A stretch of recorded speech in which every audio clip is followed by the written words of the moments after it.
ibang balita, opisyal ng kinilala ng gobyerno ang pagkakahirang sa Puerto Princesa Underground River sa Palawan bilang isa sa new 7 Wonders of Nature.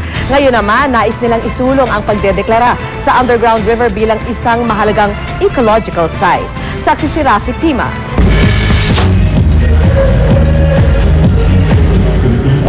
Sa mismong recognition ceremony ng Puerto Princesa Underground River, kung saan opisyal itong itinanghal na kabilang sa New 7 Wonders of Nature, excited na ipinagmalaki ng Department of Tourism ang patikim nitong video para sa kampanyang It's More Fun in the Philippines. Ang Underground River daw kasi ang inspirasyon ng bagong kampanya ng ahensya. Everyone begin to walk the talk.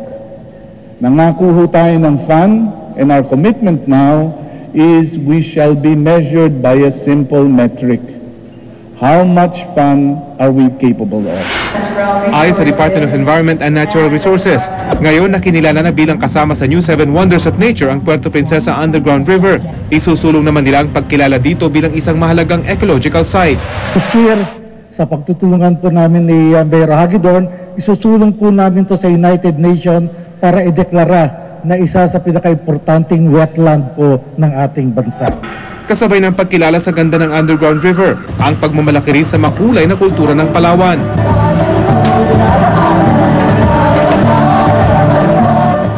Nito lang Sabado, formal na inanunsyo ng New 7 Wonders Foundation na opisyal lang nasa kanilang listahan ang Puerto Princesa Underground River, kahilaran ng Jeju Island sa South Korea. Sumasailalim pa rin sa verification process ang 5 iba pa. Muli po, pinatunayan natin na talagang magagaling tayong Pilipino. Kung tayo magkakaisalamat at magtutulungan para sa isang magandang adhikain, wala ho tayong nakikitang problema na hindi natin kayang lampasan. Bago magsimula ang programa sa Department of Tourism Office, ibinigay na rin ng mga organizer ng PPUR para sa Cueva SMS promo ang 25 million pesos na premyo sa mapalad na nanalo sa electronic raffle. Taga Pampanga ang nanalo. 4 naman ang nanalo ng tig 1 milyong piso. Ako si Rafi Tima, ang inyong saksi. At narito naman po ang mabilis na sulyap sa iba pang balita. Naghain ng not guilty plea ang 3 pang akusado sa pagpatay kay Ramjen Revilla. Sa kanilang arraignment sa Parañaque RTC, iginiit ni Ryan Pastera, Glyza Visda at Norwin de la Cruz na wala silang kinalaman sa krimen. Sa Marso 1 nakatakdang simula ng paglilitis sa kaso.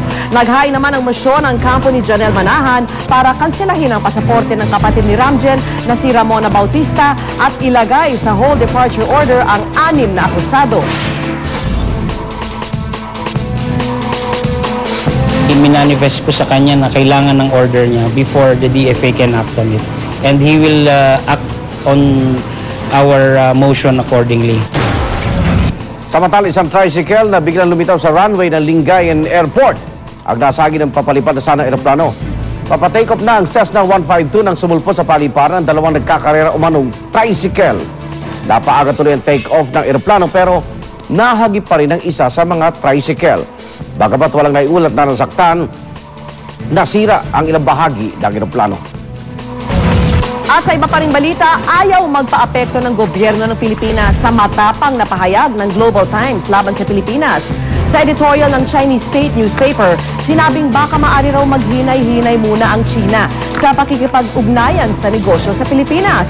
Bilang tugon daw ito sa pagpayag ng Pilipinas sa alok ng Amerika na palawigin ang pananatili ng US military sa bansa. Pero ayon kay Foreign Affairs Secretary Albert Del Rosario, hindi gusto ng Pilipinas na magkalamat ang ugnayan ng Pilipinas at China. Naniniwala si Del Rosario na maunawaan ng China ang posisyon ng Pilipinas sa usaping ito. Saksihan mamaya. Sa sports saksi, Serbian tennis superstar Novak Djokovic tuwan-tuwa sa kanyang pag-uwagi sa Australian Open laban kay Rafael Nadal. Sa showbiz saksi, pelikulang The Help, big winner sa 18th Screen Actors Guild Awards. At kakaibang karera sa Thailand, makakama ang kalahok. Huwag bibitiw! Sama-sama pa rin tayo magiging saksi.